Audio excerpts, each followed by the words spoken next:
Halo rekan profesional, bertemu lagi di YouTube channel Deco Learning by Akaladia Group. Untuk rekan-rekan profesional yang baru pertama kali menyaksikan video ini, yuk dukung kami dengan cara apa? Dengan cara subscribe YouTube channel Deco Learning agar kami terus dapat membuat video-video menarik lainnya. Selamat menyaksikan video ini ya. Hai rekan-rekan profesional, selamat datang kembali di video Dynamic Talk by Deco Learning Akaladia Group.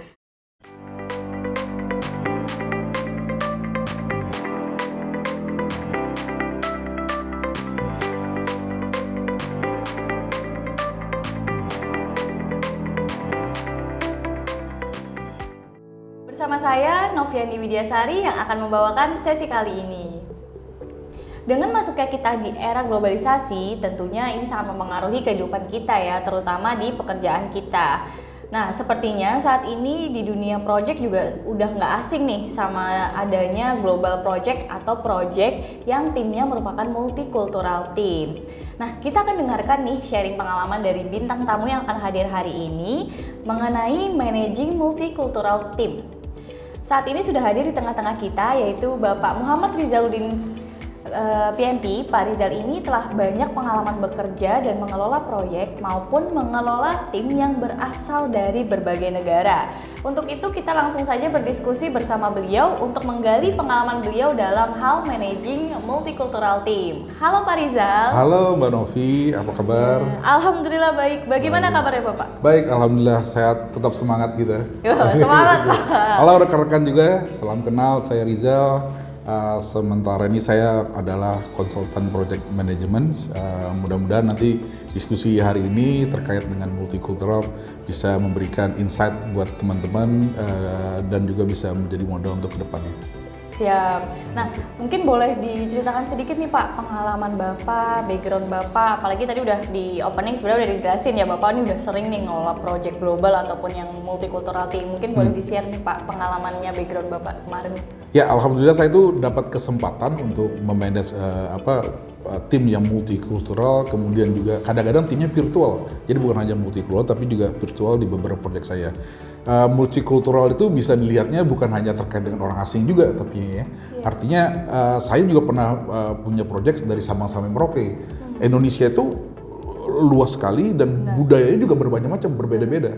Nah itu multikultural juga karena kemudian saya juga pernah punya tim member atau atasan yang dari Amerika, dari Australia, Eropa, bahkan dari Afrika juga pernah kita melakukan ini.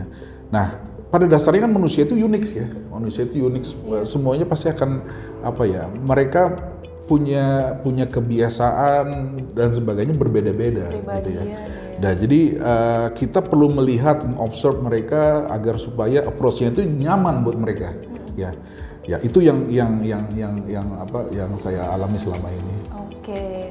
Nah mungkin kita langsung ke diskusi nih ya Pak ya, pertanyaan pertama. Pengalaman proyek dalam bidang apa sih yang Bapak dikerjakan bersama dengan multicultural team ini? Oke. Project yang saya pegang biasanya kebanyakan sih di project IT atau telco gitu ya.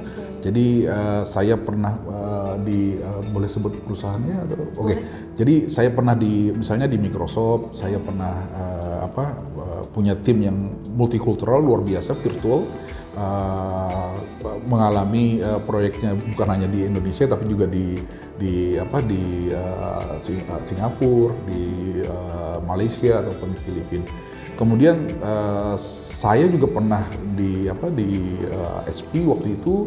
Saya proyeknya di Indonesia, tapi tim saya ada dari Amerika, ada dari Kanada dan sebagainya, sehingga kita diskusinya kadang-kadang malam gitu ya. Awal-awal itu belum pandemik ya, jadi belum terbiasa orang bekerja dari rumah. Saya telepon malam, istri saya bilang, kamu telepon sama siapa? Jadi menarik gitu ya, karena beda, karena bukan hanya multikultural tapi beda waktu akhirnya kan, kita harus mengikuti cara kerja mereka. Gitu. Menarik ya. Itu sebenarnya jatuhnya jadi challenge baru ya Pak ya, manage tim beda waktu gitu.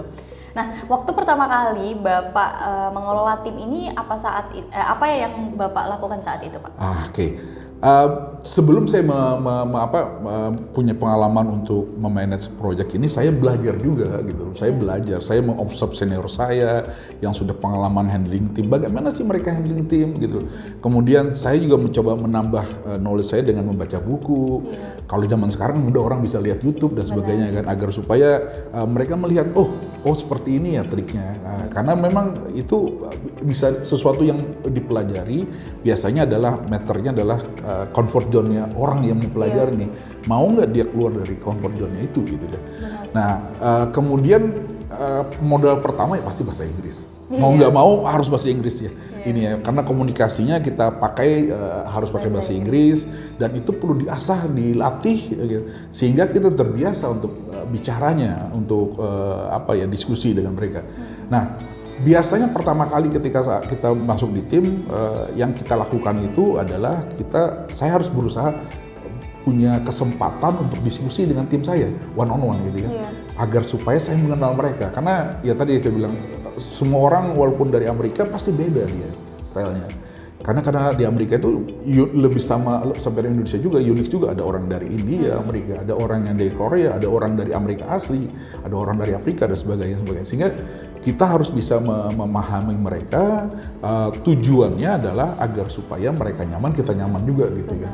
Nah, ini yang kita bentuk biasanya nanti adalah ground rules-nya. Kita identifikasi, memastikan bahwa ini yang si A tidak begitu suka, ini si B suka ini dan sebagainya.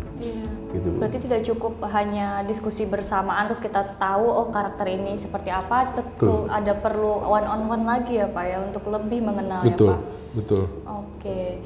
Nah, sebagai project manager yang punya goals untuk mencapai keberhasilan project nih Pak, strategi yang perlu Bapak lakukan nih seperti apa sih Pak biasanya dalam hal managing tim?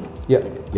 Nah, ini menarik. Jadi ketika saya manage tim, biasanya kan tim itu orang-orang baru nih yang kita bentuk ya. Saya biasanya, yang tadi saya bilang one on one tadi, saya mengidentifikasi semangat mereka sama nggak dengan semangat kita. Karena kadang-kadang kan kita mau fight, mereka nggak fight, kita juga bingung kan. Jadi kita jadi ada beban buat mereka.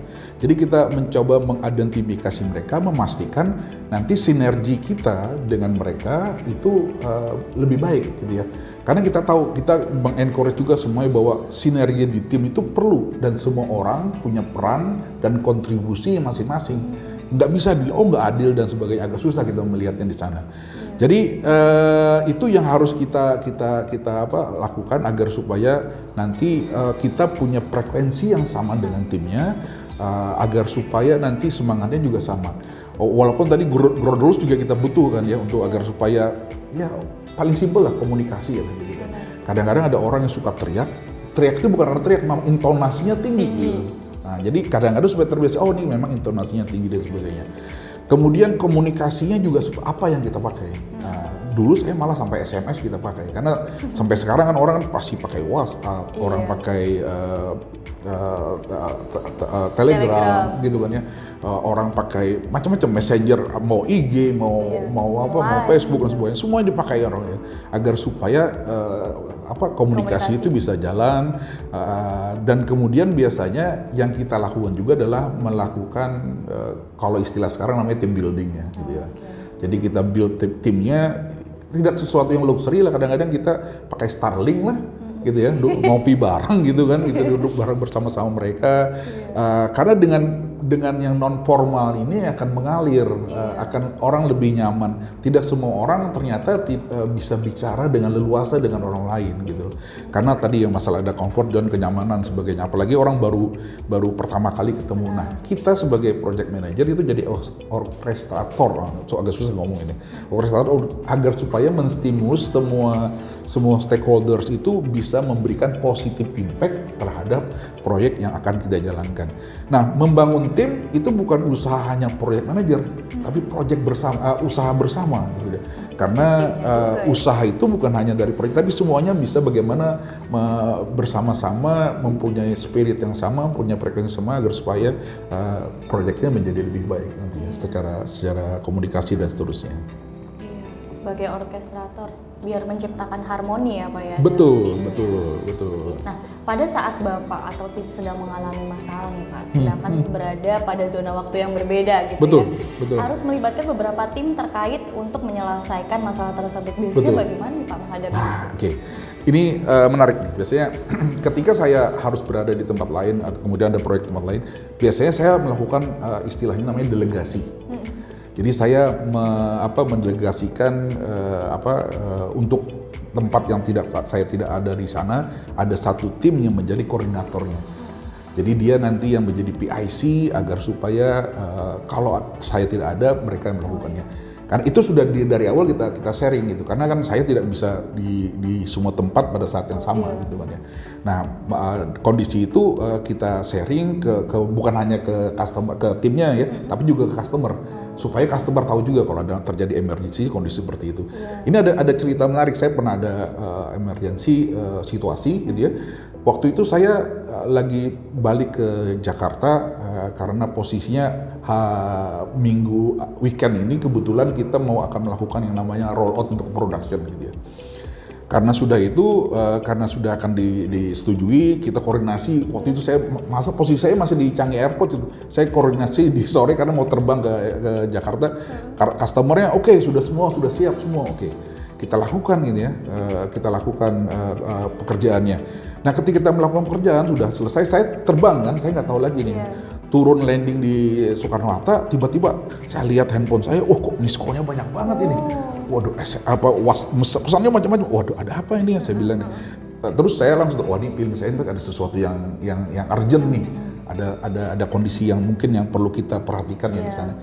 Akhirnya saya kontak dengan PIC saya tadi. Oke, kita tanya update-nya seperti apa yang terjadi, apa planningnya dan sebagainya. Karena sebelumnya kan kita biasa sudah melakukan production juga sudah kita lakukan, ada backupnya, ada restore-nya, ada sebagainya. Proses-proses itu kita sudah siapkan untuk memastikan bahwa itu nyaman. Setelah dengan tim di sana, saya juga koordinasi juga dengan customer. Karena sebagai orang yang PIC, saya tetap harus kontak mereka kan, harus memastikan bahwa mereka nyaman juga.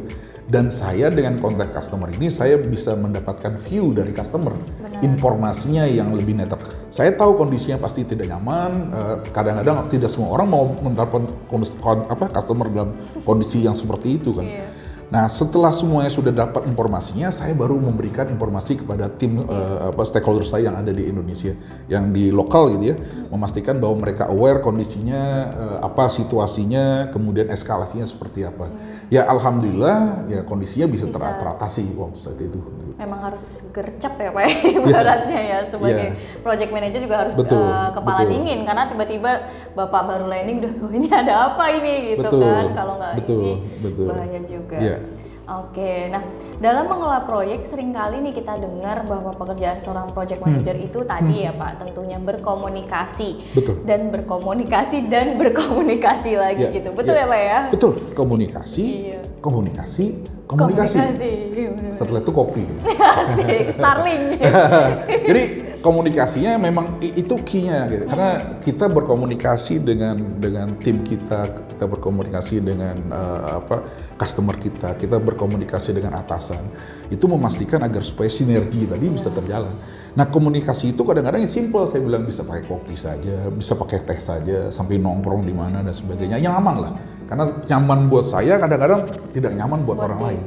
Jadi saya kadang-kadang ngikutin mereka aja, ke zona mereka yang nyamannya di mana, saya ikutin agar supaya tadi frekuensinya sama tadi ya.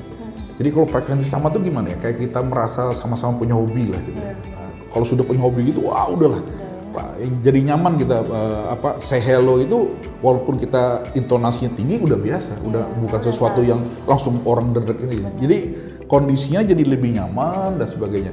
Nah, komunikasi ini ternyata bukan hanya mengenai suara saja yang kita harus lakukan juga. Nah, sebagai project manager kadang-kadang kita harus observe juga terkait gestur, pandangan mereka dan sebagainya. Karena ternyata gestur itu kadang-kadang lebih berbunyi daripada kata-katanya.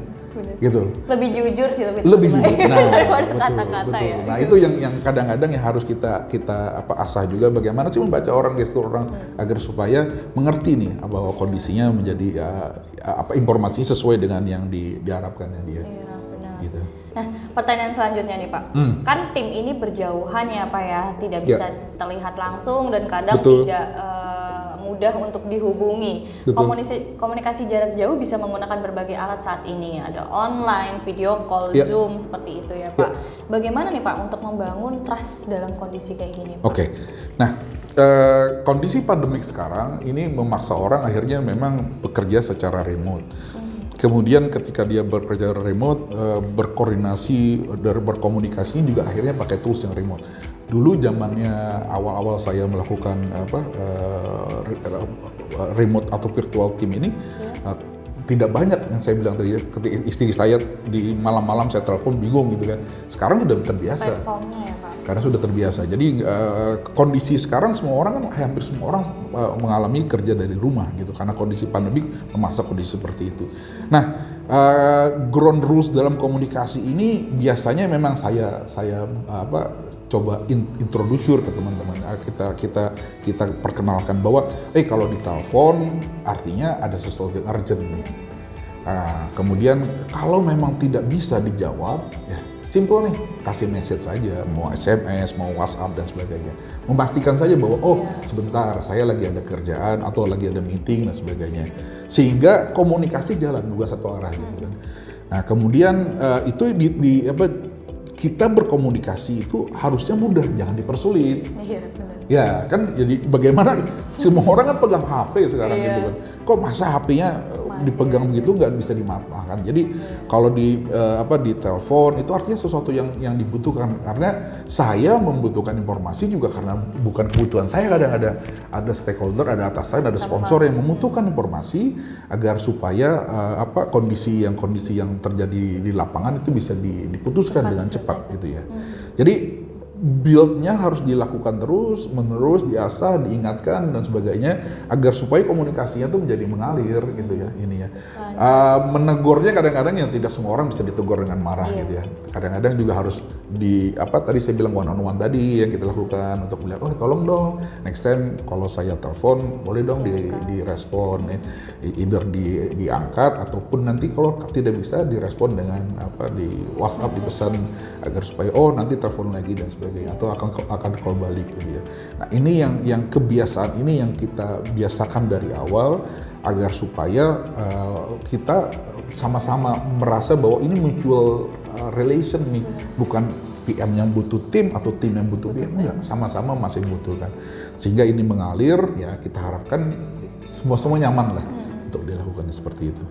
Ya, penting banget itu ground rules ya Pak, karena saya juga dengar cerita dari beberapa teman banyak banget yang bahkan udah hampir dipermanenkan Pak work from home bagi mereka ini. Betul. Terutama yang kerja di startup web itu kan harus trust tinggi banget ya, ini orang nggak masuk kantor loh, ibaratnya kan gitu ya Pak. Oke, iya betul.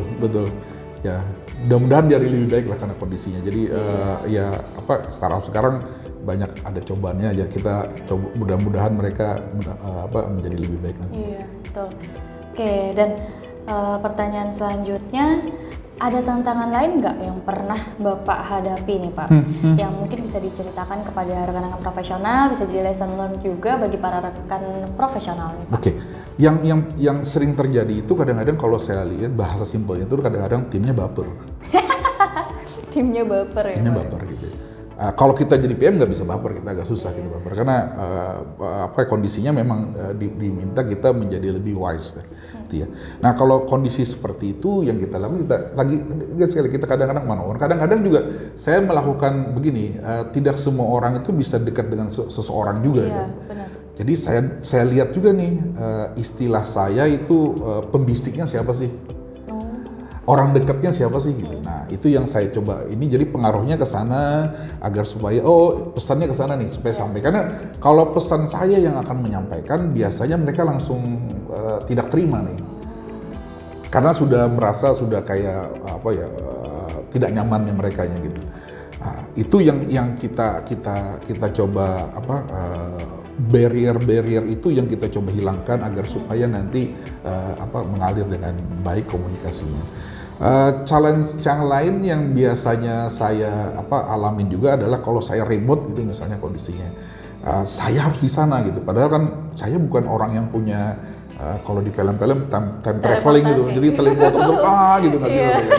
Waduh, ini bagaimana ini kondisinya? Padahal kan kita, nah itu biasanya saya juga harus ngobrol sama customernya. Oh kondisinya seperti ini, text time dan sebagainya, agar supaya mereka melihat posisinya juga, kondisinya dan sebagainya, agar bisa dimengerti gitu ya.